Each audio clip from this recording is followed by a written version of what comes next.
जय गुरुदेव। ऐसे पांथी के कबधानी अपने अपने मत की बात कहते हैं भाई, उनकी बात तो किसी के पास पहुंच नहीं रास्ता, इन्हीं जीवों के जाने का वापस घर में पहुंचने का किसी के पास नहीं है। अब अपना प्रपंच चला रहे, मेरा सब टूट गया, मेरा सब टूट गया। आप प्रयागराज में जाइए, पहले तो सन्यासी जो कपड़े पहनते थे गेर हुआ वहां नहीं जाते थे, आपने खुद देखा, सब वैष्णव दिखाई देते थे। अब सन्यासी तमाम मतलब उदासी तमाम तरह के सब लोग जाते वेशभूषा में और बैठ अपनी और बैठ शोर बोल, एक भी बात किसी की समझ में नहीं आती है कि ये क्या कह रहा है और ये क्या सुन रहा है। इतना शोर यूनिवर्स सबके सब अखाड़ों में लगा होता, तो बताओ ऐसे में वो अपने आध्यात्मिक है जो एक विद्या है उसको कैसे प्राप्त कर सके, तो सुनाई नहीं देने को समझ में आएगा। अरे तो शांति का बिल्कुल मतलब ये तो स्थान है, न शांति में सुनोगे तब आपको समझ में आएगा। तो कहते अपना मेरा मन बड़ा, मेरा मन बड़ा, मेरा मन बड़ा। अरे तू फंस गया करके, तो फंस गए तो निकाल नहीं सकते। अब शब्दों की बात क्यों मांगो, बोलो। शांत पंथ जो राह बखानी, महाराज कहते हैं भाई संतों का जो रास्ता उसका जो बताया वर्णन किया उसको पंथी लोग नहीं मानते। वो कहते हम लोग क्योंकि उससे मालूम होता है कि चलना नहीं चाहते, अपनी जीवात्मा को छुड़ाना नहीं चाहते, वही अज्ञान में इसी तरह से चले जाएंगे। जैसे बेचारे आप अज्ञानी वैसे वो भी चले जाएंगे, हमारे कोई नहीं बचेगा। तो इसलिए कहते हैं ये सब जा रहे हैं कुपंथ पर, स्वतंत्र पर कोई नहीं, अपना कोई भला नहीं कर पा रहा, सब अपना अपनी हानि कर रहे हैं। बोलो। सुनहि रथे देसी कर रीति, शांत भाके दे कहे अनीति। हम कहते हैं कि भाई देख ये कलयुग की रीत है, ये रवाज हो गया कलयुग का कि संत तो सत्य रीत बताते हैं और ये कहते हैं वह रीत है। देख लेते हैं सामने, उसको सुना रहे वो भी तो पूरा है, और हृदय भी तो पूरा है, वो भी पूरा पहुंच गया, तो उसको सुना रहे कि देख ये है, देख संत जो बताते हैं वो नहीं, उसको मतलब ये उसको नहीं मानते, आनीत पर चलते हैं। बोलो। तब संतन ने वस्तु छिपाई, कहो जीव राह कहाँ से। देखिए जब आपने जब इतना किया कि वो नास्तिक है और मतलब ये कि मतलब अधर्म पे, तो संतों में सबने अपनी वक्त जो चीज थी उसको चलो छुपा लिया, और जब संत रास्ता नहीं बताएंगे तो जीव कैसे पार जाएगा, कैसे जाएगा पार। आप कहोगे कि किसी पीछे ने स्वर्ग में पहुंचा दिया होगा वो तो पार गया नहीं, वहां का भोग भोगने के बाद उनमें छिड़े मित्रों के तो बाहर तो निकला नहीं, फिर गया वैकुंठ में, वहां रहा तो 500 बरस वहां रहा, यह मतलब यह है कि 800 बरस रहा, भोग भोगने के बाद उन्मुख लोक में आ गया, और ईश्वर के लोक में गया तो 1000 बरस चलो 2000 बरस रहा, और फिर वहां तो यहाँ आया तो मनुष्य में आया, फिर उसने भोग भोगे और फिर 84 में चला गया नरकों में। तो कहते हैं पाठ हो गया। और ये भी कोई उन्होंने तो छुपा के रखा ही, लेकिन अगर संत चुप हो जाए तो जो रास्ता है सुखों के जाने का, जीवात्मा के जाने का घर का, और सब कुछ ही बताए, चुप हो जाए। तो बताओ जीव का भला कैसे, अब जीव अपने घर कैसे लौटेगा। इसलिए वो दया करते हैं, किसी तरह से सूझबूझ आ जाए और थोड़ी बहुत चेतना आ जाए तो घर का रास्ता पकड़ने और चल पड़े, ये घर का रास्ता नहीं, ये सब 84 के रास्ते। बोलो। साकी सभी ग्रंथ बनाई, गुप्त वस्तु अब उन्होंने कहा कि मैंने कड़ियों में या वार्ता में जो कुछ भी हमने लिखा है वो तो मतलब ये है कि मुझे आपको नहीं मिलेगा, वो तो जो जानकार होगा, जो पूरा वो जानता है, उसको पा चुका, उससे ये चीज मिलेगी, और उसमें हमने गुप्त रखा है। जो भी हमने कड़ियां बनाई है उसमें सब में गुप्त है। अब और गुप्त भेद पाने वाला ही उसको बताएगा, दूसरा कोई नहीं बता सकता। और गोसाई जी महाराज कह रहे कि देख इसे, जिसने पा लिया है उसने लिखा, और जो पालेगा वही बताएगा। बाकी कोई पढ़ने वाला अच्छा वो नहीं बता सकता, चाहे अंग्रेजी को, चाहे उर्दू कहो, चाहे संस्कृत हो, चाहे हिंदी हो, और चाहे अरबी हो, वो नहीं बता सकता कोई भी। वो जो पा गया वो बताएगा, क्योंकि मैंने उसमें गुप्त चीज रखी है, गुप्त रखी है, और गुप्त ऐसे कैसे मिलेगी। और रामायण में कहते हैं कि भाई मैंने तो इसमें गुप्त रखा, अब ये कोई नहीं पा रहा उसको, उसी साथ का रामायण में लिखा है, उसी ने गुप्त रखा। अब ये जब उन्होंने गुप्त कर लिया तो आप कैसे उससे जानेंगे? बहुत रामायण पढ़ी, बहुत कहा, बहुत सुना, लेकिन कुछ नहीं पाया। वही कहते हैं कि भाई जब ऐसा समय आता है तो हम आप जो उसको गुप्त कर लेते हैं, फिर भी बताते, कुछ नहीं बोलते, तो चले जाओ, ऐसा होता है। बोलो, वस्तु ग्रंथ न में जानो,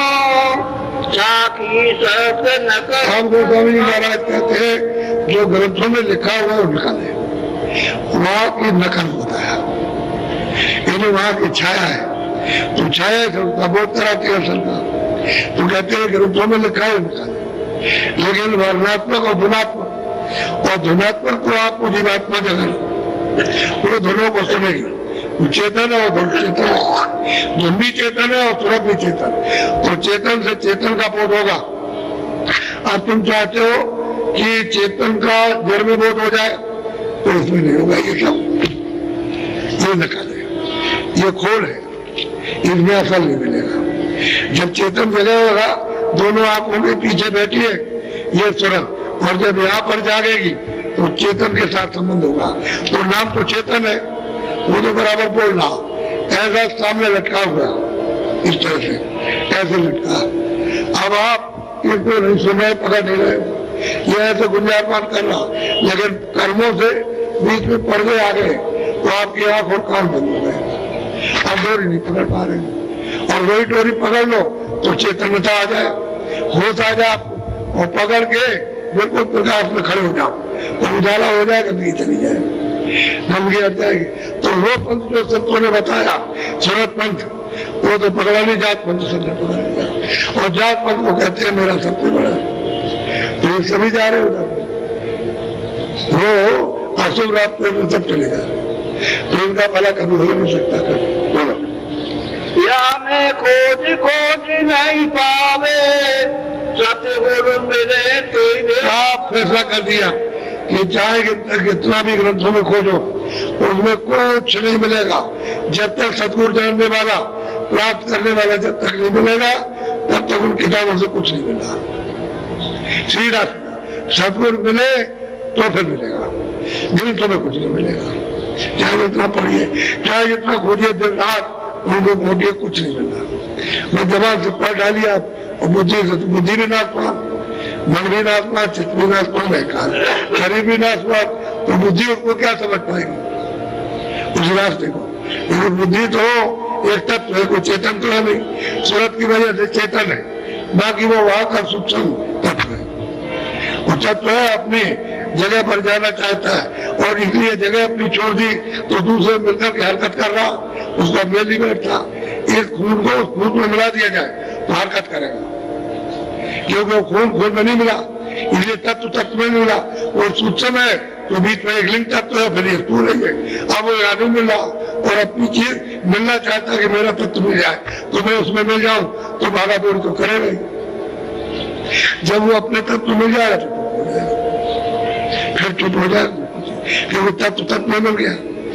इसलिए एक दूसरे का समावेश, तो सूरत जो है वो तो मतलब अपने आधार को छोड़ चुकी है, मैं आधार हो गई, और नाम मिल जाए, शब्द आवाज मिले तो आधार मिल जाए, और वो छूट गया, हमारी बारी कर रही है, अब पर्दों में भटक रही है, तो पर्दों से कहीं मेल होता नहीं है जब तक वो सबको न मिल जाए। चलो, नकल माई से असर दिखाई, सोचेगा सतगुरु अगर संत आए तो उन्होंने बताया कि देखो उन्होंने ये कहा था जो आपको बता रहे हैं, यही उनको बताया था। पिछले वाले सत्पुरुष ने नहीं बताया जो आपको बता दे। आप चलो जिस तरह से उन्होंने चलाया वैसे आप ही चल जाओ। तो नकल को पहले समझाया, तो उससे आप झगड़ा करके बातें भी करते हो। ये तो आपको संसारी अंधकार का आपको भ्रम है, ये बुद्धि काम नहीं करती है। बोलो। सुन ही हृदय सतगुरु दिल सहदानी, सतगुरु सत्य पुरुष को जानी। अगर सतगुरु मिल जाए तो हर परिवार की मदद सूरत ही करेंगे। और उसको ये समझो कि यही है, हमको जगाने के लिए, हमको साफ करने के लिए आए तो हम उनके पीछे हो जाइए और कहिए चलो हम चलने को तैयार है, ले चलिए। तो आप क्यों घबराते क्यों? और तो सुख में, उस आनंद सागर में जो आत्माओं का सच्चा धन वो देश है, वहां पहुंचाना चाहती है। ये तो आत्माओं का देश है नहीं, ये तो सुल्तों का देश नहीं है, तो काल का देश है। यहाँ आप कर सकते हो अच्छी तरह से आबाद होकर के, यहाँ तो बर्बाद हो जाओ। वो है हमारा देश, स्वतंत्र देश है और अखंड देश है, अमृत का देश है। अमर वहां जाओगे तो अमर हो जाओगे। हम वही कहते हैं ये है जगत का, ये लोग रीति भ्रम की है, शंका हो गई इसलिए पकड़ नहीं पाते। बोलो। चौथे पद में करे निवासा, विनय जाई सतगुरु पद कर पासा। सब बात कहते हैं कि जो सुनते संतों की कृपा से चौथे पद में पहुंचकर और वहां सच्चे मतलब ये सतपुरुष का दर्शन करते हैं, वो है सच्चे और वही सुनाते हैं और वही जाते हैं वही जाते हैं। यानी उनका दरबार वहां रोज लगता है, रोज, और रोज वहां से आते हो जाते हैं। ऐसे अगर मिल जाए तब तो आपको मिल जाएगी, छुड़ा लेंगे इसका इस देश से छुड़ा ले जाएंगे। और संत पंथ नहीं बल्कि सुरतों का पंथ वो बता करके और सुरतों में नाम जोड़ के उसको पकड़ा करके चढ़ा ले जाएंगे। वो आपका काम करेगा और वो नहीं मिलेगा कोई काम नहीं करेगा। बोलो। सतगुरु भेजय गम दर्शावे, तब चली जाई गम पूर्व। सतगुरु सबका विरोध दर्शाएंगे, नीचे से ऊपर तक सतगुरु सबका भेद देंगे, सबका नाम देंगे, सबका स्थान देंगे, सबका रूप बताएंगे, सबकी आवाज, संरचना को, हर एक का मतलब सब बताएंगे और तब वहीं से आपको अगम घर ले जाएंगे। जहाँ कोई पहुंचता है वहां पहुंचाएंगे, मिल जाएंगे। इसी से नहीं मिले, इसी में आप फंसे हुए और इसी में मिल जाए तो निकाल ले जाएंगे आपको। अगर वो नहीं मिलेंगे और वो सच रास्ते का भेद नहीं बताएंगे तो हम नहीं जा सकते। सच्चा भेद रास्ते का बताएंगे, किताबों से समझ में नहीं आएगा। किताबें तो जिनके यहाँ है, जो संत लिख करके चले गए, वह किताबें लगे पढ़ लीजिए और उससे पूछिए ये क्या लिखा तो नहीं बताएंगे, क्योंकि उनको तो मालूम नहीं, उन्होंने देखा नहीं। और उसके सामने वो थे भी नहीं, तो बाद में आए और बाद में आए तो वहां पर आए तो किताबें रखी तो कोई भी पढ़ लेगा, लेकिन रास्ते उनको भी नहीं मालूम। अब वो जब बता रहे थे तब तो तुमने कोई सुन रहा था और आप भगत चले जा रहे थे, उधर नहीं जाएंगे। और मानते गए, पूजा नहीं मानते, पाठ नहीं करते, ये नहीं करते, वो नहीं करते। एक मंदिर में हम गए तो बैठकर नदी के किनारे मंदिर था, हनुमान जी का मंदिर, वहां एक कोठरी बनी थी तो एक आध था जंगल में, तो वहां ठहर गए तो वहां अपना भजन करने लगे जो गुरु महाराज ने बताया। तो जब हम वहां से उठ करके बाहर आए तो पुजारी कहता है, ब्राह्मण कहता है कि आप जब आरती होती है तब नहीं आते। मैंने कहा भाई मैं बैठा रहता हूँ और मुझे ये नहीं पता चलता कि आपकी आरती कब हो रही।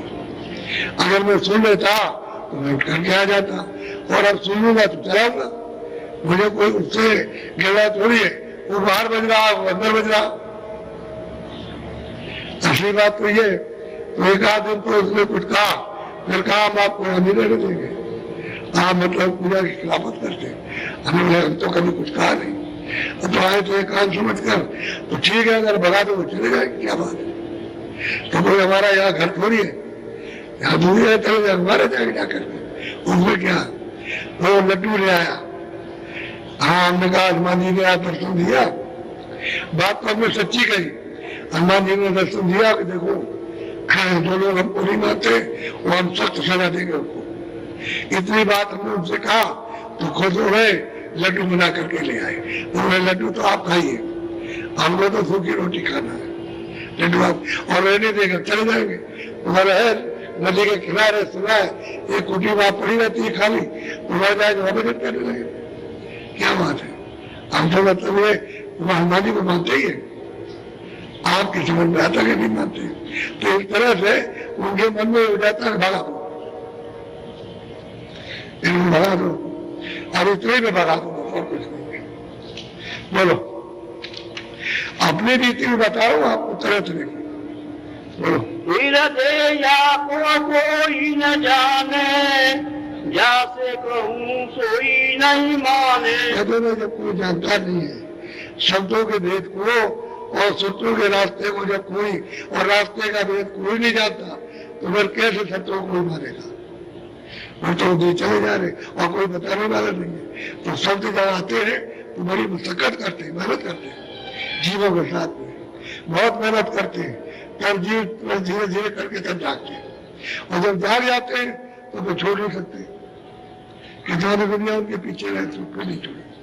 जब जाग जाएंगे सच्ची चीज पा जाएंगे तब फिर नहीं छोड़ते। लेकिन उनके साथ मेहनत करना पड़ता और भेद नहीं मिलेगा तो सही चले जा रहे। बोलो, इतने में प्रिय लाल जो आए, घर पर नाम छुए। अरे कोई पर आए प्रियलाल तो उनको प्रणाम किया, उनको स्पर्श किया, सिर झुकाया, जमीन पर मत्था रखा और उनको हाथ जोड़ा और दो आंसू उनके गिर गए। आए दर्शन किए उन्होंने बड़े सद्भाव से। बोलो, प्रियलाल यस वचन उचारा, स्वामी से कहियो कछु सारा। प्रियलाल बोले, चलो हे स्वामी, मैं कुछ कहना चाहता हूँ, कुछ आपको सुनाना चाहता हूँ, तो सुन लीजिए। बोलो, जो कुछ कृपा सिंधु अनुकूला, तो विधि निरपिय बताऊं। और वो कहते हैं कि आप कृपा के सिंधु, इन्हें दया के आप समुद्र, जो कुछ भी आपने हमको नहीं बताया